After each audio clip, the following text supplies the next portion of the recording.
Joe Manganiello, who's here on the Rich Eisen Show. So Mario is in this, the whole thing. I mean, where would you put him on the list of Pittsburgh greats? Probably Mario Lemieux. Honestly, probably number one. Above a Steeler, above a Pirate, above anybody? The things that he battled against, the 2 back surgeries, Hodgkin's disease.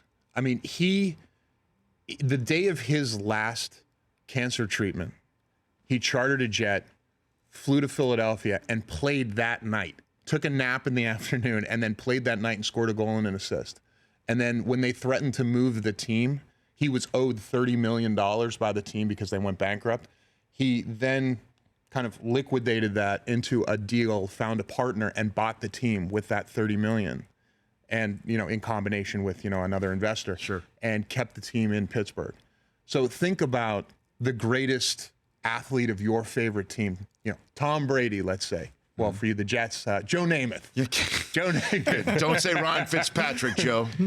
But yeah, I see what Ryan you're saying. Fitzpatrick buys the Jets and keeps them in New York. No, right. I mean, it's kind of unheard of, I mean, I think probably the closest you could ever get to how much he's meant to our city is like, say John Elway coming back and running the Broncos and bringing them Had he saved the Broncos. Had he saved them from moving. I mean, there was a deal in place. The Penguins were going to move to Kansas City. And Lemieux kept them from going and kept them there. And, we've won a couple more championships. Yeah, you haven't just basically been treading water also since he took over the team, too. No, we've had arguably the best player in hockey for the past 25 years, whether that was Crosby or Malkin or Yager or Lemieux. Isn't it amazing that they just had a celebration and Yager couldn't be there because he was playing? It's insane. I can't believe. I mean, when I first got to ESPN in '96, one of the first things I did. Was that the year you won that Emmy? Yes, the one and only Emmy that's up there. Yes, me and 50 other of my Sports Center colleagues won that one. Yes, smart ass.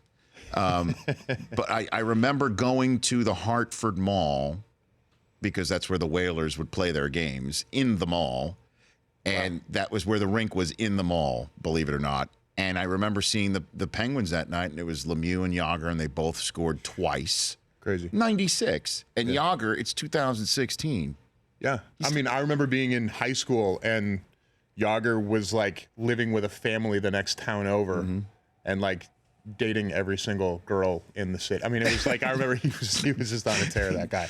But he's like 44 years old. He's still going. Well, enjoy the documentary. If you haven't seen it, go check out Pittsburgh is Home, the story of the Penguins, online right now. Joe Manganiello, the narrator. The Rich Eisen Show, weekdays at noon Eastern on Audience.